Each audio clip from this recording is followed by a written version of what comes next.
Good morning class. Our next topic is input statement. इससे पहले आपका मैंने जो कराया था उसके बाद हमारा जो है इनपुट स्टेटमेंट है, ठीक है। तो देखो in example 2.1 the variable P and Q are assigned values in the program text. If we want to find the area and perimeter of another rectangle with sides 8 and 10, for instance, we have to replace the statement p equal to 4 and q equal to 6 by p equal to 8 and q equal to 10 respectively. We have to then recompile the program and run it. मतलब हमें क्या करना होता है, जो मैंने area of rectangle का programme कराया तो उसमें आपके पास ये फिक्स थी वैल्यूज की पी को 4 डाल दूंगी, मैंने पहले से असाइन कर दी थी, उनको रीड नहीं कराया था, और क्यू को 6। अगर मुझे क्या करना हो, पी को 8 डालना हो, क्यू को 10 डालना हो, तो मुझे क्या करना पड़ेगा, पूरे प्रोग्राम को दोबारा रन करना पड़ेगा, ठीक है। दोबारा रन करना पड़ेगा और उसमें वैल्यू चेंज करनी पड़ेगी, फिर वो ये वैल्यू उठाएगा, ठीक है।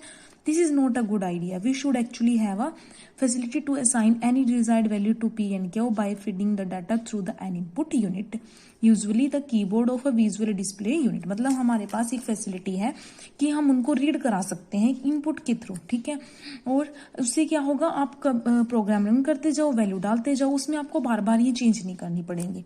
This is possible if we can use an input statement. The input statement in Fortran 90 is this. ये आपकी इनपुट स्टेटमेंट होती है, रीड स्टार कोमा, जितने भी नंबर ऑफ वेरिएबल हमें रीड कराने होते हैं। क्या सेंटेक्स होगा इसका, सेंटेक्स होगा आपकी रीड स्टेटमेंट का, रीड कीवर्ड है आपका, star comma number of variables, list of variables, ये नंबर ऑफ वेरिएबल्स आप लिख सकते हो। This is called list directed input statement. क्योंकि स्टार यूज हुआ है तो इसको हम क्या बोलेंगे, लिस्ट डायरेक्टेड, मीन्स इसका कोई फॉर्मेट नहीं है।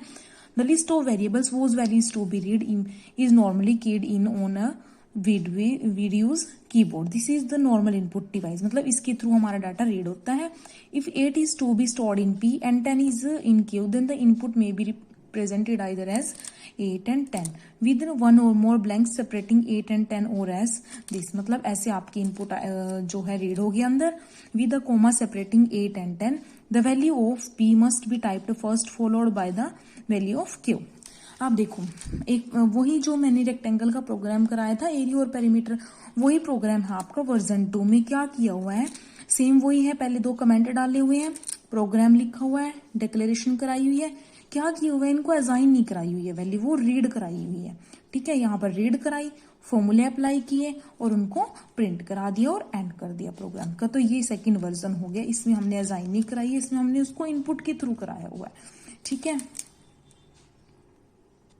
तो देखो this program is written as example program 2.2। To compile and execute this program we have to use the commands appropriate to the operating system of the computer being used. The students should get this information from the users manually. We will write some more simple programs in the next section। मतलब हम ऐसे ही simple programme अभी आपको सिखाएंगे।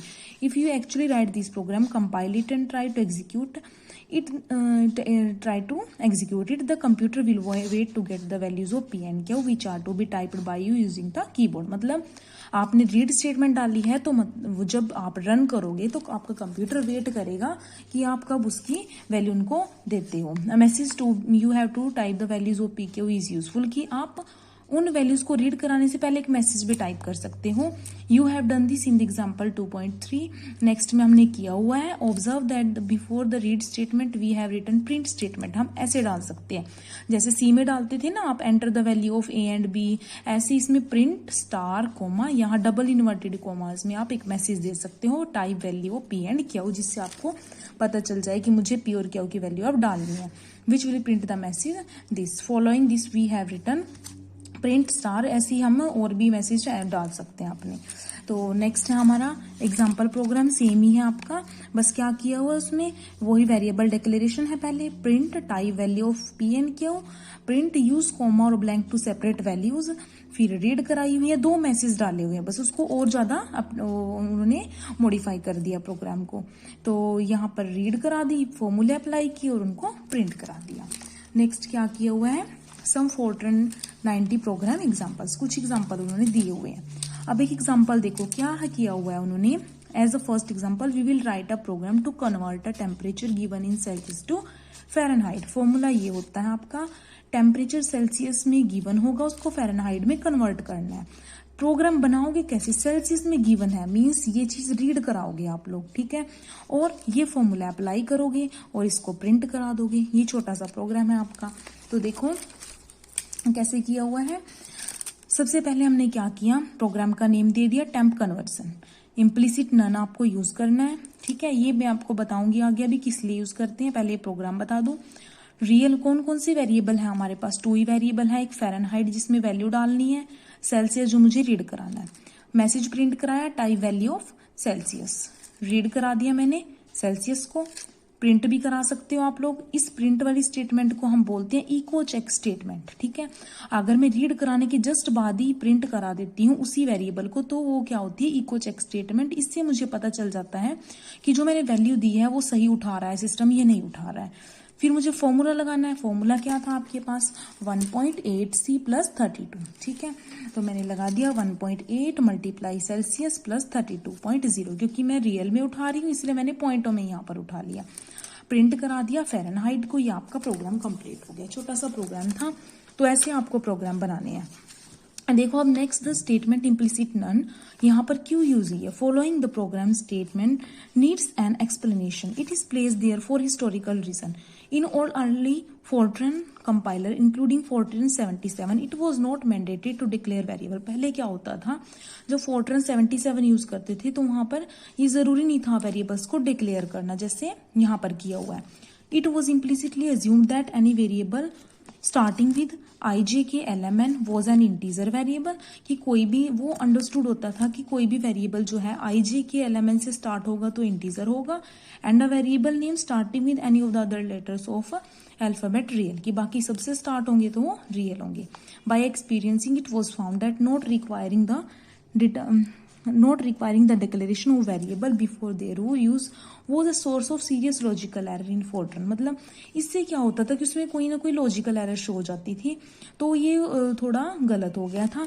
It was thus decided, फिर decide किया गया that in Fortran 90 that all variables had to be explicitly declared, कि हम उनको डिक्लेयर करेंगे। एक्सप्लिसिटली मीन्स हम क्या कर देंगे, इम्प्लिसिट नन लिख देंगे। वहां पर इम्प्लिसिट करते थे हम, तो उसमें क्या होता था, इम्प्लिसिटली एज्यूम करते थे, मीन्स IJK-LMN को इंटीजर उठाते थे, बाकी सबको रियल। तो फोर्ट्रन 90 जब बनी तो उसमें उन्होंने क्या कर दिया कि हम वेरिएबल्स को एक्सप्लिसिटली डिक्लेयर करेंगे, मीन्स हम क्या करेंगे, इम्प्लिसिट नन यूज करेंगे।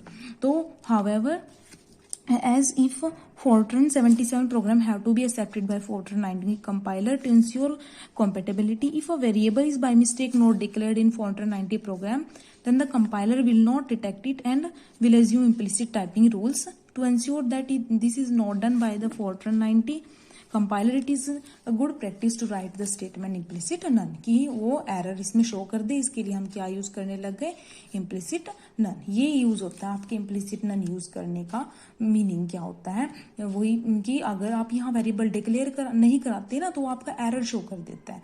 और हिस्टोरिकल रीजन ही है कि पहले 77 में नहीं करते थे हम, तो वहां पर वो आपकी लॉजिकल एरर दे देता, तो कोई भी जो हम फाइंड करनी भी मुश्किल हो जाती थी। बस वहां पर वो अंडरस्टूड होता था कि IJK-LMN इंटीजर है, बाकी सारे रियल है आपके। At the beginning of every Fortran 90 प्रोग्राम, then if a variable is undeclared it will be detected by the compiler and an error message will be displayed, कि एक error message वो दे देता था आपका। Observe that we have used more descriptive names for variable names rather than just F and C using, मतलब हम क्या कर सकते हैं, F और C। जैसे हमने ये प्रोग्राम बनाया था अभी, यहाँ हम फ़ारेनहाइट और सेल्सियस के प्लेस पर F और C भी यूज कर सकते थे, पर वो हम अपनी कन्वीनियंस के लिए हम यहाँ पूरा नेम दे देते हैं जिससे हमें पता चल जाए कि हम किस से रिलेटेड प्रोग्राम बना रहे हैं। Using such variable name makes the program more readable. Also observe that when we write the term 1.8 in equation 2.1, then the multiplication operator is, वो ही सारा इस प्रोग्राम को बताया हुआ है कि हम क्या करेंगे, 1.8 को इससे मल्टीप्लाई करेंगे, फिर उसमें ये ऐड करेंगे, ठीक है, ऑपरेशंस लगाएंगे मल्टीप्लिकेशन का फिर एडिशन का। तो the declaration real Fahrenheit Celsius informs the compiler that Fahrenheit as Celsius variable names in which real number is which store. By real number we mean a number with the fractional part. ये आपको पता ही है कि real का meaning होता है fractional part. जो 14.456 describe later in detail the representation of real number in computer the following statement, ये स्टेटमेंट क्या होती है, is a command to read, ये पूरा उसी प्रोग्राम को एक्सप्लेन किया हुआ है। ये स्टेटमेंट आपकी क्या होगी, एक कमांड होगी जो रीड करने के लिए हम यूज करते हैं। And store it in variable name Celsius, और उसको सेल्सियस वेरिएबल नेम में स्टोर कर देगी। We follow this statement to print the value read. This is done to find out whether the program read the input correctly. If the printed value differ from the value read, it will immediately signal the error. This method of printing values of variable as soon as they are read is a good programming practice, is known as echo check statement. उसने बोला हुआ है कि अगर हम इसके बाद ही क्या कर देते हैं, प्रिंट स्टेटमेंट डाल देते हैं, जैसे इसमें डाली हुई है ना, देखो यहाँ पर प्रिंट स्टेटमेंट, तो ये क्या होती है, इको चेक स्टेटमेंट होती है। इससे हमें पता चल जाता है कि हमारा जो सिस्टम है वो हमारी रीड की हुई वैल्यू को सही उठा रहा है नहीं उठा रहा है। The next statement is arithmetic statement होती है। नेक्स्ट स्टेटमेंट वो क्या होती है आपकी, जैसे मैंने ये कैलकुलेट किया, ये अर्थमेटिक होगी, और लास्ट आपकी प्रिंट स्टेटमेंट होती है। इसमें सारा एक्सप्लेन किया हुआ है इस प्रोग्राम को। तो नेक्स्ट आपका चैप्टर नंबर 2 खत्म हो चुका है। लास्ट प्रोग्राम है आपका ये सीरीज का सम कैलकुलेट करना है आपको। तो प्रोग्राम में आपको बता देती हूँ एक बार, इम्प्लिसिट नन क्या किया हुआ है, पहले प्रोग्राम का नेम है सम सीरीज।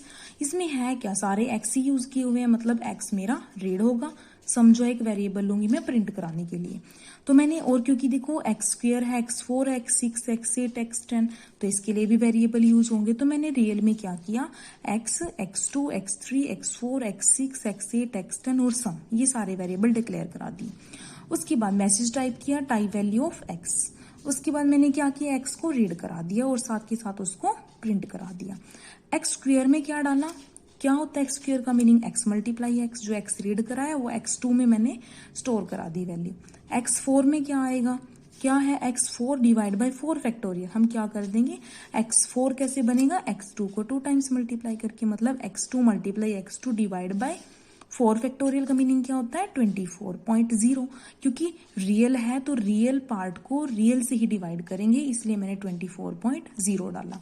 फिर x6 है, x6 में क्या डालेंगे, x4 को x2 से मल्टीप्लाई कर देंगे, टोटल 6 बन जाएगा। नीचे है 6 फैक्टोरियल, उसको ओपन x4 में क्या किया, x2 को x2 से, x6 में x4 को x2 से, और नीचे जो मेरा है उसको ओपन करके मैंने ये लिख दिया। उसके बाद x8, क्योंकि देखो x4 को करोगे x2 से करोगे, x6 बनाने के लिए 24 तो ये हो चुके हैं आपके, और 6 फैक्टोरियल जितना भी आता है ओपन करके 24 कट करके जितना बचेगा वो यहाँ लिख देना है आपको। x8 में 8 फैक्टोरियल है, 6 को 2 से किया, अब 2 में तो है नहीं नीचे कोई भी डिवाइड में, पर 6 में कितना था आपके पास, 30 था, तो 30 में से 8 फैक्टोरियल के जितने भी नंबर बचते हैं वो हमने 56 यहाँ पर लिख दिए। ऐसे ही x10 आ गया, और सम में क्या किया, x2 1 minus x square by 2 1.0, ठीक है, माइनस 1.0 माइनस 0.5 आएगा यहाँ पर, ठीक है, क्योंकि ये मेरा 1/2 फैक्टोरियल है, तो 1/2 को मैं कैसे लिख सकती हूँ, 0.5, क्योंकि यहाँ पर मैंने डिवाइड में x2 में नहीं डाला था ना, डिवाइड में यहाँ पर 2 फैक्टोरियल, तो उसका मीनिंग है 0.5। तो मैंने क्या किया, 1.0 minus 0.5 into x2 plus x4 plus x6 plus x8 plus minus x10, ये सारे में डाल दी गई जो जो मुझे कैलकुलेट करना है सीरीज के अकॉर्डिंग, और लास्ट में सम को प्रिंट करा देना है। x को भी आप प्रिंट करा सकते हो। ये आपका प्रोग्राम था, ठीक है। तो ये आपका चैप्टर नंबर 2 कंप्लीट हो चुका है। यहाँ तक आपको कोई भी डाउट होंगे तो आप डाउट क्लास में लोगे आपके डाउट, ओके।